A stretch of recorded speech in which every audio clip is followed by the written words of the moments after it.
Are you as tired of having your feed filled with Harley is woke videos as I am? Just stick with me. Stick with me. I've got a few points to make that are different from what everybody else is saying. So I hope you get something out of this video. Welcome back to Road Reality, where normally I'm riding around on my Harley, trying not to fall on my head and having as much fun as possible while over-caffeinated. I'll leave a link at the end of the video. You can see what I'm talking about. Anyway, I don't talk politics and religion on this channel. I just don't. I try to keep them uplifting and lighthearted. But this is a serious subject matter, and I didn't want to get off topic, so here we are in the studio. I even have kind of an outline in front of me, so if I look down, it's because I'm trying to stay on topic for you. It's not like a normal Road Reality video, but it affects people that I know and care about personally, so I kind of wanted the more somber setup. Look, Harley Davidson has done these divisive things, right? And I'm not talking road glide versus street glide. It's a little more serious than that, but we all know which is the better bike. And look, in the middle of all this hullabaloo, I visited a Harley Davidson dealer, and I was there for about an hour. And in that hour, there were no less than 4 new bike deals being worked on. People still think that Harley is an aspirational vehicle, a symbol of freedom, the open road, Americana, America. And it is. Corporate policy hasn't changed that. That's what some people seem to have forgotten here. But you know what else it tells me? It tells me that the everyman just doesn't care about what this new corporate policy means or moving production to Thailand. More on that in a minute. They didn't get the memo that they're supposed to boycott Harley Davidson, one of America's oldest motorcycle manufacturers. And even further than that, I'm on a bunch of Facebook groups, and a couple of guys tried to start something with that, and they got shut down pretty quick. Most everybody that owns a Harley or wants a Harley just wants to talk about the bike and the upgrades and the fixes because, you know, they're somewhat problematic for some people. It happens. Every vehicle's like that, but that's a side story for another day. The thing to take away here is that the everyday person just doesn't care what the mothership is doing, and neither do I. Now, I mentioned moving production earlier. Harley has announced that they're going to temporarily move production of the Rev Max bikes, so the Nightster, the Sportster S, and the Pan America, to Thailand from America. Now, I have a big problem with that, because temporarily moving production is not something that typically happens in vehicle production. You move it and it stays there. Mercedes, BMW, etc., they build their SUVs here in America and they export them overseas to other countries because it's cheaper to build them here where the majority of them are being sold. Now, these bikes, they're not selling well from the dealership employees that I spoke to. And, you know, it may be a regional thing, what have you. But if you're moving production to another country, you're going to save on shipping costs, and generally you're going to save on labor. And it's really hard to come back from that. That's a cost-cutting thing that pleases Wall Street, not Main Street, okay? Let's get that straight. The moving of production is not going to be temporary, in my opinion. I don't think it's going to stay over there for a few years and then come back. It's just not going to happen. It's over there. It's going to be over there. And Harley would rather pay the shipping costs to get a full bike back here if they're going to sell fewer of them than they are overseas.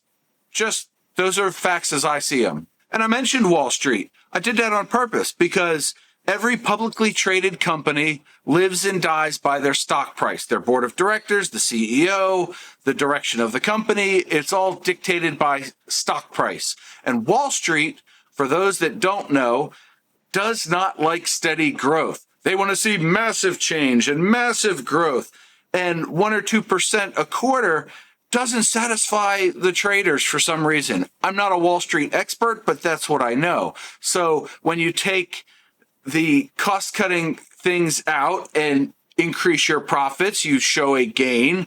That's good. They want to see that, but they want to see high single, low double, digit number growth quarter over quarter, which, especially in an economy like we're experiencing now, is just not sustainable. So that's what's going on right now. And my YouTube and Facebook feed is full of videos. People are blowing up their bikes and threatening to boycott and sell the bike and go buy an Indian or do something else. Hey, Indian, from the reports I've read, had some of these divisive policies in place and might be walking it back, if you will. It's what they do. Corporate policy is always changing. But for all the people saying they're doing the boycotting, I haven't seen it. I see the one guy that blew up his bike and it was entertaining to watch. And a lot of other people agreed with me. They watched the video too. It was entertaining. But the everyman doesn't care. He's not going to go boycotting the company. I mean, it's just not going to happen. And as for me, it doesn't affect me. I bought my Harley because I wanted a street glide. I didn't buy a street glide because I wanted a Harley. I wanted the look and the sound and the feel of riding that bike. And it runs well. It's paid off. So it fiscally does not make sense for me to go boycotting Harley. I'm still wearing a Harley shirt. I got Harley hats. I like wearing my Harley stuff. It was aspirational for me, and I get to revel in that every day I wake up and I'm a Harley owner, and I'm proud of that. I like knowing that I own a Harley Davidson, and it goes potato, potato, and as slow as I ride, it works just fine. That doesn't affect me that they changed their policy. It just doesn't. And it shouldn't really affect you either, but it does affect people that I know and care about. Dealership employees that sell the bikes, the people that service the bikes, the independent shops that have opened up, the thousands of worldwide employees that build the parts and build the bikes. I mean, those people have families. If you boycott them and kill the company off, they're out of work. And maybe they'll find jobs in that sector or other sectors, but maybe not. And really, what sense does it make to do any of that boycotting nonsense? And by the way, if you're going to boycott Harley, or you already have, let me know what you've done in the comments below. I'm curious. I haven't seen a whole lot of people actually do it. But if you are going to boycott Harley, there's a lot of other companies you should boycott too, because I can almost guarantee you that every company out there has donated to a politician or a cause that you don't believe in. That's just cold hard facts. A lot of companies actually donate to competing politicians and competing causes just to hedge their bets in this. They do. If you look it up, you'll find out that I'm speaking the truth today. So if you boycott all the companies that you don't agree with, you're going to be naked, hungry, and homeless. But it's a funny thing because I haven't seen any other motorcycle company embroiled in this. You don't see Honda and Kawasaki and Yamaha getting mixed up in it. Maybe Indian, maybe a little bit of Indian. But why does it seem that it's only American companies that do the virtue signaling and have to publicize their every effort? I don't understand that. I don't see this worldwide. I see this as an American thing. And if somebody knows better than me, just clue me in the comments below. I look forward to reading all of these and not deleting any of them, because I don't delete my comments and I do read all of them. Now, let's say you want to change corporate policy. What can you do? Well, every public company is traded, right? So that means they have stockholders, and they have stockholder votes and meetings and all that. So you can vote the CEO out. You can vote the board of directors out. You can vote all those people out and make your voice heard. It might take a few bucks to get enough shares to be able to vote on. I don't really know, but you can do that. That is a far better use of your time and money than trading in your Harley on another brand's bike and boycotting the brand. See where I'm going with this?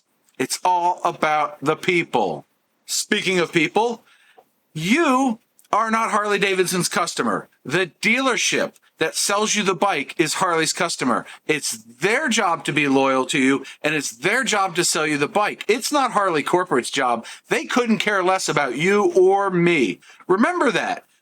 That's something that really every one of us needs to remember. Something else to think about in all this, because you see a bunch of videos on either side. What if we were limited to just old school reporting? No YouTube. Not every Tom, Dick, and Harry on the internet has a platform where they can talk about stuff. And I see the hypocrisy in it, because here I am, a Tom, Dick, or Harry, just talking about my opinion. But if we were limited to the old school way of doing things, where the presenter presented facts and not their opinions, what would you think? Would you think that a company like Harley is trying to better their corporate culture? or better their product, maybe get a new demographics view, not just their core customer base? Or would you think that they're just doing it for free publicity? See, that's something to think about that not a lot of people have mentioned yet. Now, here's where we get to brass tacks, okay? A couple of things that drive me nuts. I've hired people to do jobs around the house. You know, I go to a dentist and all that stuff. So I have all these people in my life that I've hired to do that. And even in my work life, I have had to be on the hiring team. I've had to interview people. And I understand that there are built-in biases. Everybody's got them, etc. But if you take a look back and ask yourself honestly, is this person going to do the job I'm hiring them for? Do they have the skills and can they communicate those skills? You will find that often you just hire the best person for the job. I don't care what anybody does outside of their work. Whatever their personal life is, that's up to them. I literally could not care less. And yes, I have dealt with people of all types in my personal and work life, and I value all those relationships that have worked out, all the people that actually did a good job. And at the end of the day, did they get the job done? Yes. And that, my friend, is what matters. Now, do I think companies should get involved in politics and causes? No. In fact, I think that companies should not even be allowed to donate to politicians, period, because that's buying access, and that's a whole different subject for another day, but they just shouldn't be able to. They're corporations, no. Individuals, sure, with their own money, but corporate money should never be mixed with political money, in my opinion. Am I right? Am I wrong? Somebody's already typing away. The keyboard commandos are in action today. Thank you guys for the engagement, and gals. What I do think is that every company should hire the best people for the job. Build the best product or make the best service that they can. I know I said that wrong, but whatever, we're moving on. And get the job done. That's what I think they should be doing. If they just got away from trying to please Wall Street, half of this stuff would be a non-issue. You hire the right person for the job, you pay them fairly, you expect the best product to come out because you've hired the best people, and voila, the market will speak and you will sell a ton of whatever it is you make or do. Something else I think companies ought to do is support the communities that they live and work in. Build parks, build schools, fund learning opportunities for kids, fund all the good stuff. Look, if you're not seeing a portion of the community working for your company that you want to see, get them interested at a young age. Get them the tools and the knowledge and the skills. Build that all up from the ground up. You're not going to get adults that work in IT to suddenly start wrenching on bikes. It just doesn't happen often. It's not a thing. You want engineers? It takes a lot of learning to be an engineer. I'm not an engineer. Start them young, work their way up. That's how I see it. So the next time a company does something you don't agree with, now you have some tools that you can fight against it with, if you so choose. And obviously, you're more than welcome to use your platform for whatever you see fit. Go forth and conquer, my friend. Now, if you're wondering why I didn't do this as a motovlog, I mentioned it at the top of the hour that this was a more serious thing and I didn't want to get off topic. So hopefully I stayed on topic. But two friends of mine have created videos that are really good on this subject. They're over here and over there. And now I'm going to squish down, and this one up here is mine. This is a normal motovlog that I like to do. So with that, I will say I'm hoping you're having a great day. That came out weird. I'll see you guys in the next video. Bye.